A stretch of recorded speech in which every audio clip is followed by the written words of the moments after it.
de Sydney que he mencionado, mi amigo tenía corresponsales en todos los países extranjeros imaginables.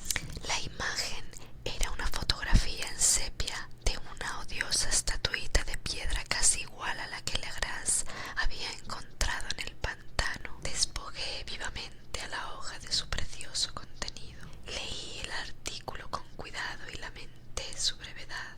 Lo que sugería, sin embargo, era de suma importancia para mi ya vacilante búsqueda. Arranqué cuidadosamente la noticia con el propósito de ponerme enseguida en acción.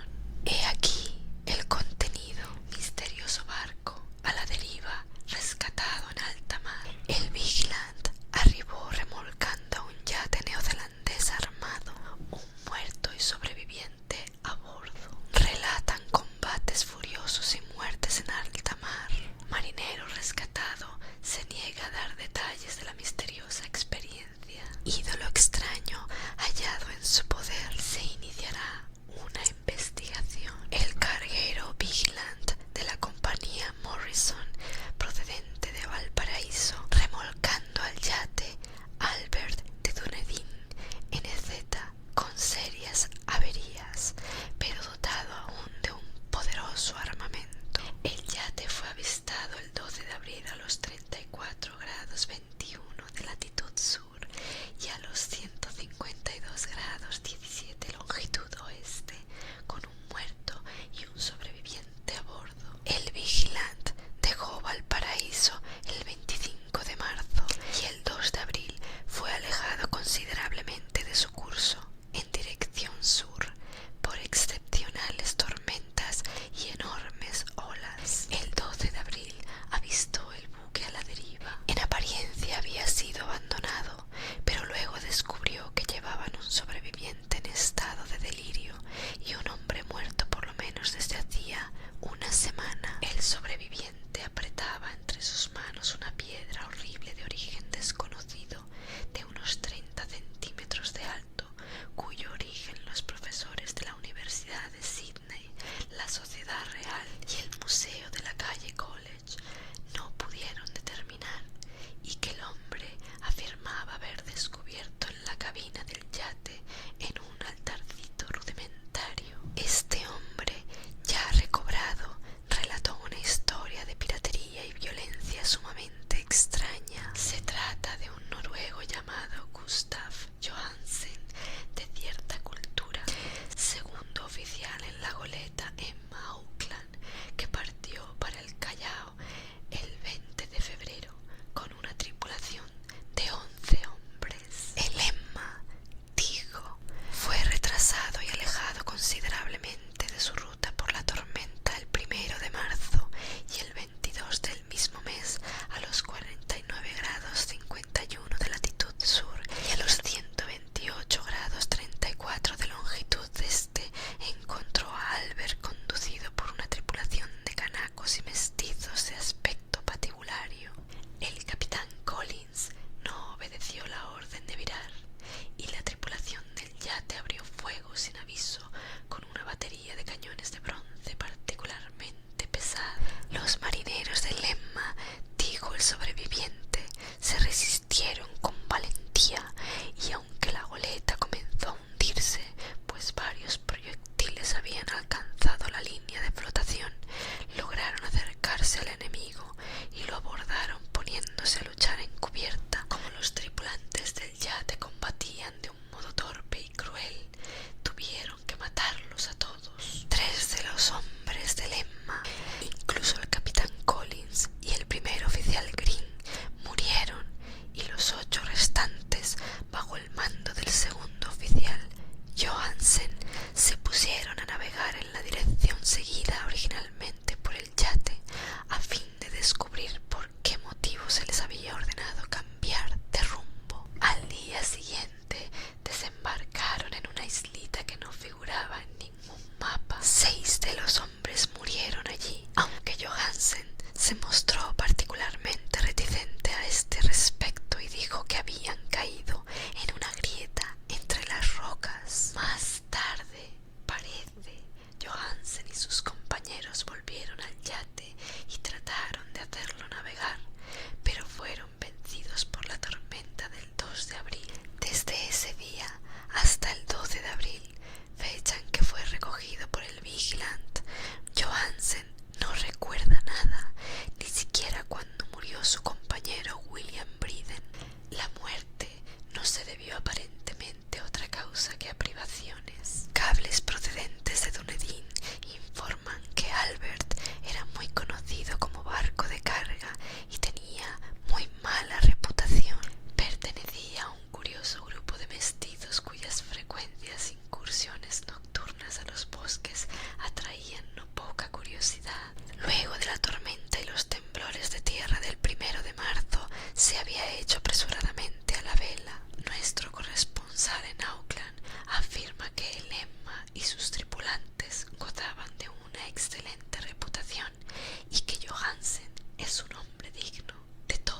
Estaba balanceándome en el borde de un abismo de horrores cósmicos insoportables para un ser humano. En todo caso, no afectaron sino a la mente, pues el 2 de abril puso término de algún modo a la monstruosa amenaza que había sitiado el alma de los hombres. Aquella tarde, luego de haber pasado el día enviando telegramas y haciendo urgentes preparativos, me despedí de mi huésped y tomé un tren para San Francisco.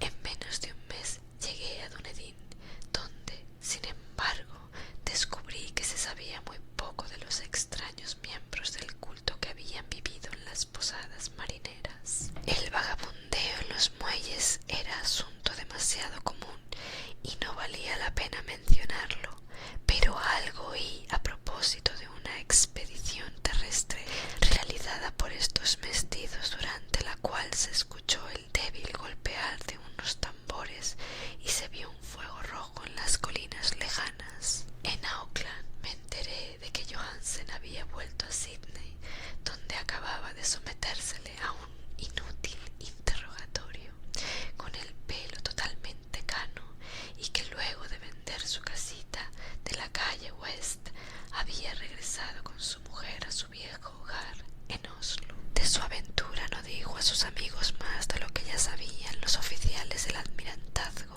y todo lo que pudieron hacer fue darme su nueva dirección. Volví entonces a Sydney y hablé sin éxito con gente de mar y miembros de la corte. Vi el Albert en Circular Quay y en la bahía de Sydney, pero nada me reveló su casco. La imagen en cuclillas de cabeza de pulpo, cuerpo de dragón, alas escamosas y pedestal con jeroglíficos se conservaba en el Museo de Hyde Park. La examiné con cuidado y descubrí que estaba exquisitamente labrada y tenía el mismo profundo misterio, terrible antigüedad y sobrenatural rareza de material que el ejemplar más pequeño de Legras. Para los geólogos, me dijo el conservador del museo, la estatua era un enigma monstruoso y juraban que no había en el mundo una roca parecida.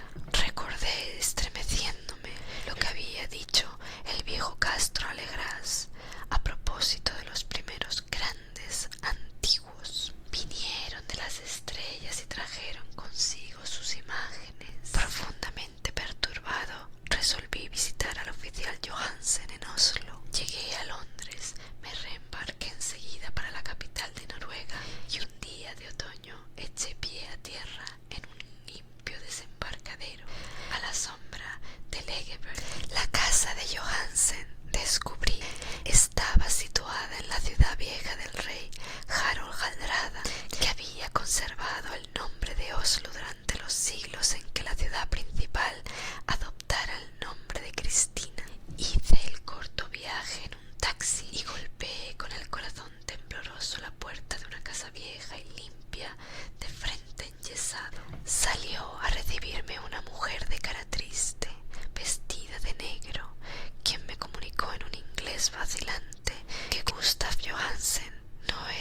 bañan en las profundidades del mar, conocidas y favorecidas por un culto de pesadilla decidido a lanzarlas sobre nuestro planeta cada vez que algún terremoto vuelva a elevar la monstruosa ciudad de piedra al aire y a la luz del sol.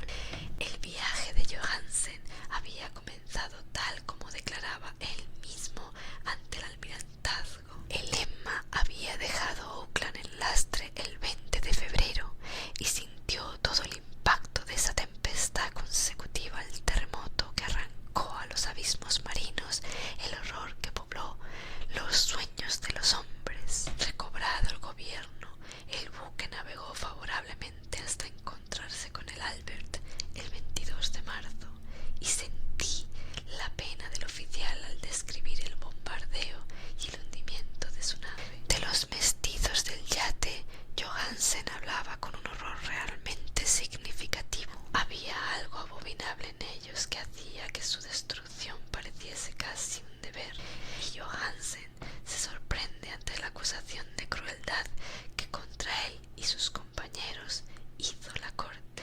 Ya en el yate capturado, Johansen y sus hombres, impulsados por la curiosidad, prosiguen viaje hasta avistar una alta columna de piedra que emerge del océano, y a los 47 grados 9 de latitud oeste y 126 grados 43 de longitud sur se encuentran ante una costa barrosa y una albañilería ciclópea cubierta de algas que no puede ser sino la sustancia tangible del terror supremo del universo. La ciudad muerta de Rie, construida hace millones de años antes de los comienzos de nuestra historia por las enormes y espantosas criaturas que descendieron de unos astros desconocidos. Allí yacen el gran Cthulhu y sus compañeros, ocultos en unas bóvedas verdes y húmedas desde donde envían, luego de incalculables ciclos, pensamientos que aterrorizan a los hombres sensibles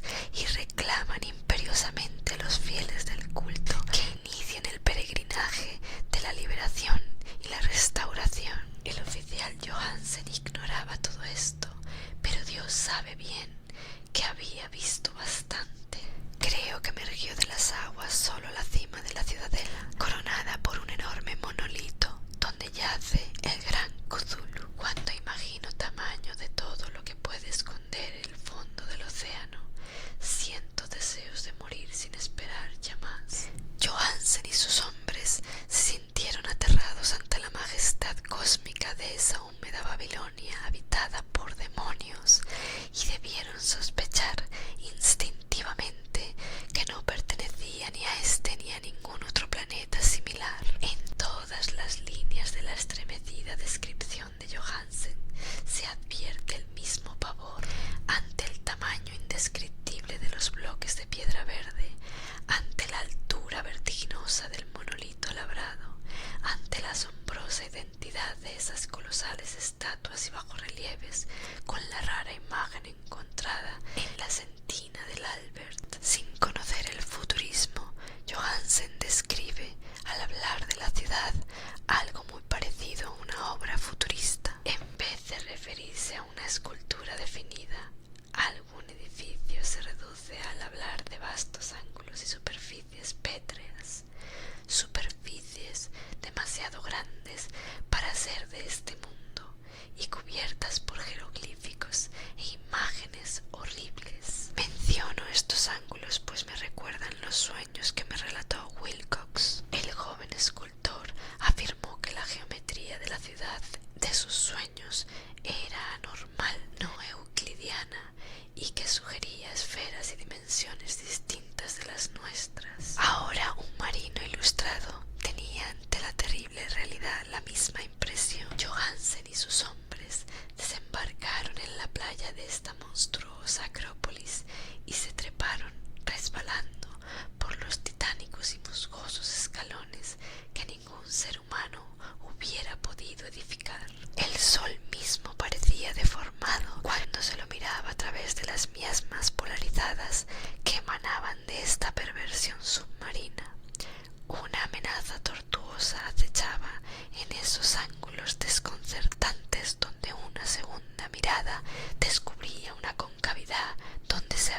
creído ver la convexidad. Todos los exploradores, aun antes de ver algo definido, salvo las rocas, los musgos y las algas, se sintieron presas de un indefinible terror. Todos habrían escapado si no hubiesen temido la burla de los otros, y solo de mala gana se decidieron a buscar vanamente, como comprendieron más tarde, algo que sirviese de recuerdo. Rodríguez, el portugués, fue el primero en llegar a la base del monolito y les gritó a los otros lo que acababa de descubrir. Poco más tarde los hombres contemplaron curiosamente una enorme puerta de piedra labrada con el ya familiar bajorrelieve del pulpo dragón. Se parecía, dice Johansen, a la enorme puerta de un granero. Todos vieron allí una puerta, ya que estaba encuadrada en un umbral, un dintel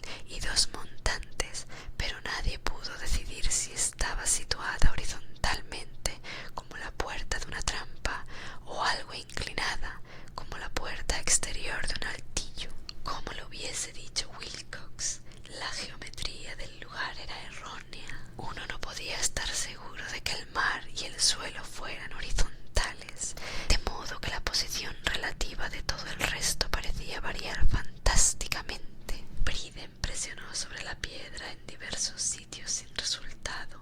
Luego Donovan palpó con delicadeza los bordes, apretando separadamente cada punto. Subió con lentitud a lo largo de la grotesca moldura de piedra. Puede decirse que subió si se admite que la puerta no era al fin y al cabo horizontal, y los hombres se preguntaron cómo una puerta podía ser tan enorme.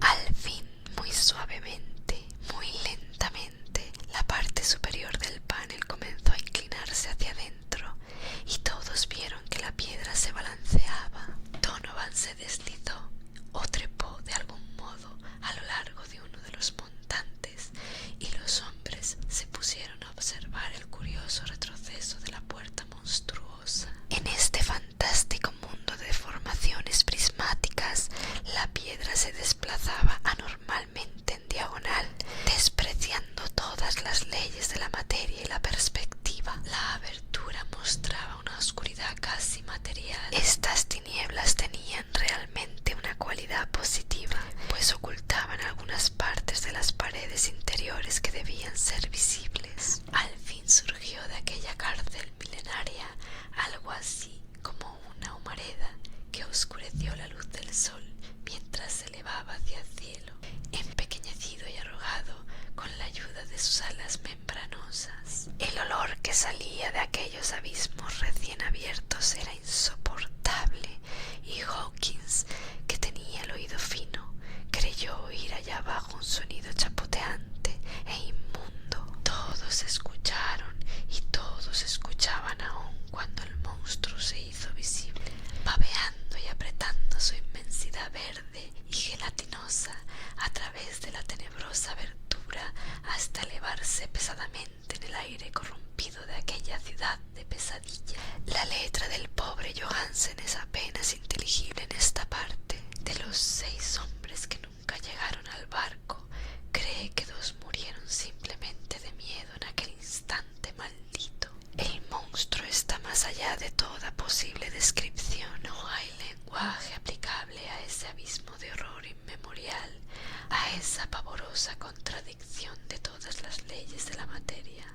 la fuerza y el orden cósmicos. Una montaña que caminaba. Dios, puede extrañar que en el otro lado de la tierra enloqueciese un gran arquitecto y que en aquel telepático instante la fiebre devorara al pobre Wilcox. El monstruo de los ídolos, el verde y viscoso demonio venido de otros astros, había despertado para reclamar sus derechos. Las estrellas eran otra vez favorables, y lo que un viejo culto no había podido lograr por su voluntad, un puñado de inocentes marineros lo hacía por accidente.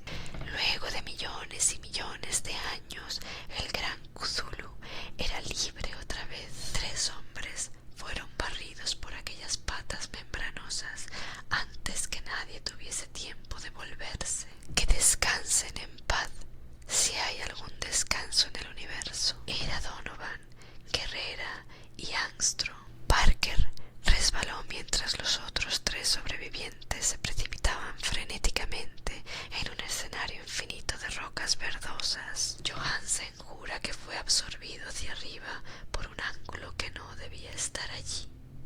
Un ángulo agudo que se había comportado como si fuera obtuso. De modo que solo Briden y Johansen llegaron al bote y se dirigieron desesperadamente hasta el Albert mientras la montañosa monstruosidad descendía por los escalones de piedra resbaladiza y se detenía titubeando a las orillas del agua. Las calderas habían quedado funcionando a pesar de que todos habían bajado a la tierra y bastaron unos pocos segundos de frenéticas corridas entre ruedas y motores para poner en marcha el Albert. Lentamente, entre los horrores distorsionados de esa escena indescriptible, la hélice comenzó a golpear las aguas. Mientras tanto, en la costa mortal, sobre aquellas construcciones que no eran de este mundo, el monstruo gigantesco venido de las estrellas emitía unos gritos inarticulados como Polifemo al maldecir el veloz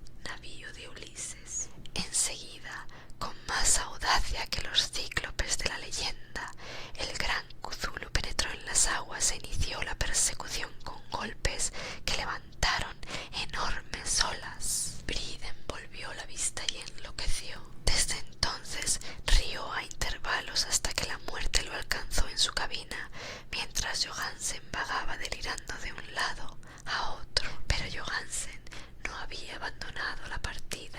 Comprendiendo que el monstruo alcanzaría seguramente el Albert antes de que la presión llegase al máximo, resolvió intentar algo desesperado y, acelerando los motores, subió rápidamente a la cubierta e hizo girar el timón. En la superficie de las aguas hubo un remolino espumoso y mientras crecía la presión del vapor, el valiente noruego dirigió el navío contra aquella montaña gelatinosa que se lanzaba sobre las sucias espumas como la popa de un galeón demoníaco. La horrible cabeza de pulpo, envuelta en tentáculos, llegaba casi hasta la punta del bauprés, pero Johansen no retrocedió. Hubo un estallido como el de un globo que se desinfla, un líquido inmundo como el que surge de un hendido pez luna, una hediondez que el cronista no se atrevió a describir. Durante un instante una nube verde, acre y enceguecedora,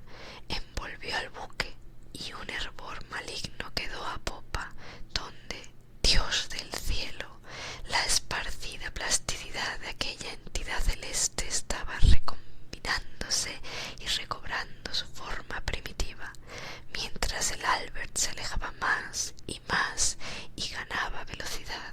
Eso fue todo. Desde ese momento Johansen se contentó con meditar sombríamente sobre el oído de la cabina y preparar unas pocas comidas para él y su enloquecido compañero, que reía a carcajadas. No trató de dirigir el navío. Después de aquel incidente quedaba un gran vacío en su alma. Luego sobrevino la tormenta del 2 de abril que terminó de nublar su conciencia. Recordaba confusamente infinitos abismos líquidos de espectrales paredes giratorias, vertiginosos desplazamientos por mundos huidizos en la cola de un cometa y saltos compulsivos de las profundidades del mar hasta la luna y luego otra vez hasta el mar, todo envuelto en el coro de carcajadas de las antiguas divinidades y de los verdes demonios del Tártaro de alas de murciélago. Luego de estas pesadillas vino el rescate, el Vigilan, el tribunal del almirantazgo, las calles de Dunedin y el largo viaje de retorno a la casa natal junto a Egebert. Nada podía contar, pasaría por loco, lo escribiría todo antes de morir, pero su mujer no debería sospechar nada. La muerte sería para él beneficiosa solo si borraba los recuerdos. Tal era el documento que leí. Lo he guardado en la caja de lata junto al bajorrelieve de arcilla y los papeles del profesor Angel. Incluiré este relato